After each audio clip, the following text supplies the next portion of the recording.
Viewer advisory. The following program may not be suitable for all audiences. Some of the content in this program may be sensitive to some viewers. You are now watching Holy Dung Cakes.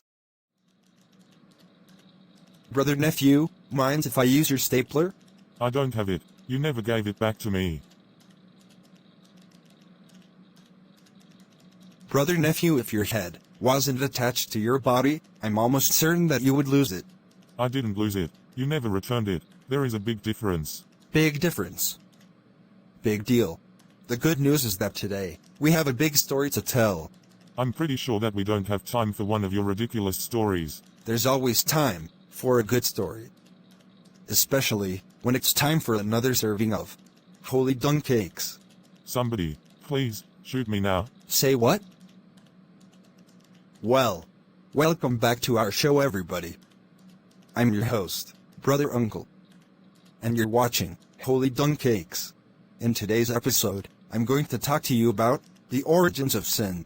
Not only that, but we'll also discuss exactly what sin really is. And also, more importantly, where did sin come from?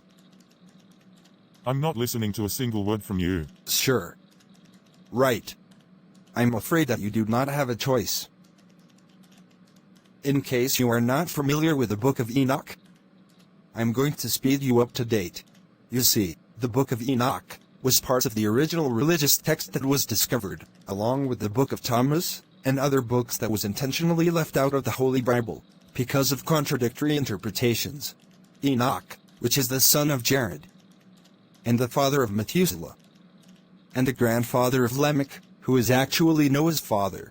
One of the things that makes him so important is that, the Holy Bible says, he never died. Instead of tasting the sting of death, he was able to do something that no one else could. He walked with the Most High. The Most High? And by that, do you mean God? Well, now, look who's listening. No, brother nephew. Not quite. The Most High is a guy named Elohim, the Supreme God. In order to show his superiority, the names of all of his top angels ended with the letters E-L.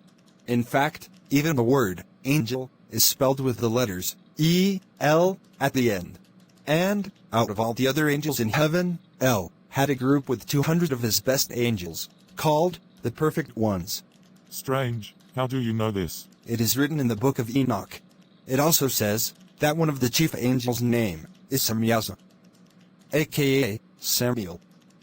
Note the spelling. But you may know him as the Lord. You see, all of the angels in heaven had to answer to Elohim, the Most High. And then, one day, the Lord was put in a position that would lead to him and his fellow chief angels being severely punished, including another one of the perfect ones, named Azazel, aka Gatriel, or as you may know him, as God, who actually represents the origin of war. Well, apparently, the other angels were thinking about having relations with the daughters of men, and that's when the Lord said that if they were to engage in such acts, that he alone would be the blame for it. I mean, it wasn't even his idea to begin with.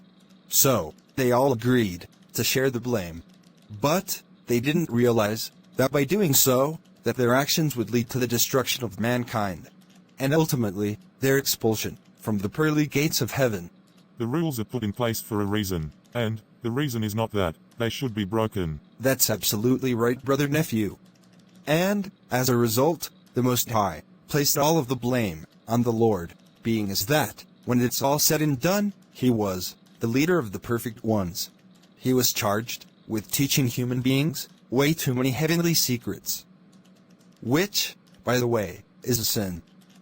Hence the phrase, the Lord is the origin of sin.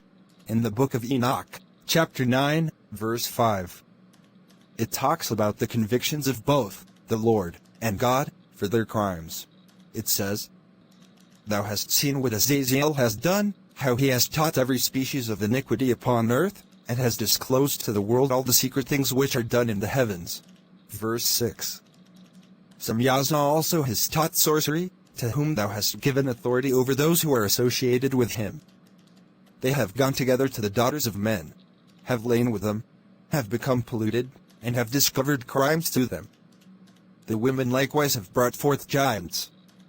Thus has the whole earth been filled with blood and with iniquity.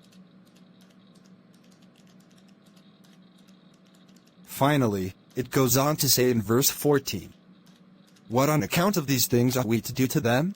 Then the Most High, the Great and Holy One spoke, All the sons of men shall not perish in consequence of every secret, by which the watchers have destroyed, and which they have taught, their offspring. All the earth has been corrupted by the effects of the teaching of Azazel. To him therefore ascribe the whole crime. The name of the third angel is Gadriel. He discovered every stroke of death to the children of men.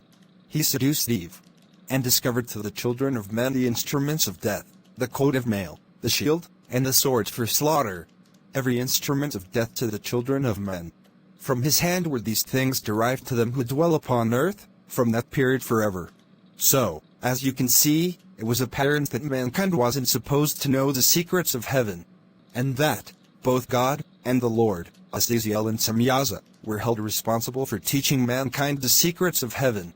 As a result, they are the first ones to truly commit a sin. So, that means that the secrets of heaven are the acts of committing sin.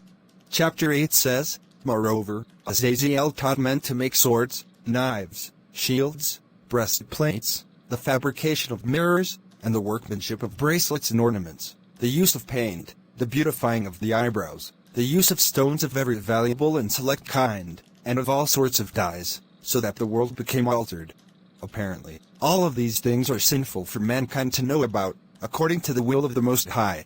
So, with that being said, you now know where, and who, sinful acts originated. All of it came from heaven. The angels, the teachings of the secrets of heaven, and the fallen ones, aka, the holy ones. Samyaza and Azazel, aka, Samuel and Gadriel, aka, the Lord and God himself, are the original sinners. I cannot believe what I'm hearing. Hard to believe, but, yet and still, it remains true. So, be careful who you pray to, and most of all, never be afraid to ask questions. Be afraid of how you perceive the answers.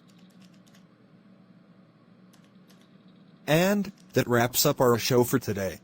Again, I'm your host, Brother Uncle, and you have just watched another episode of Holy Dung Cakes. So long, everybody. I'll see you soon. You were just watching another episode of Holy Dung Cakes. And, as always, thanks for watching. Thanks for listening. Thanks for sharing. Holy Dung Cakes.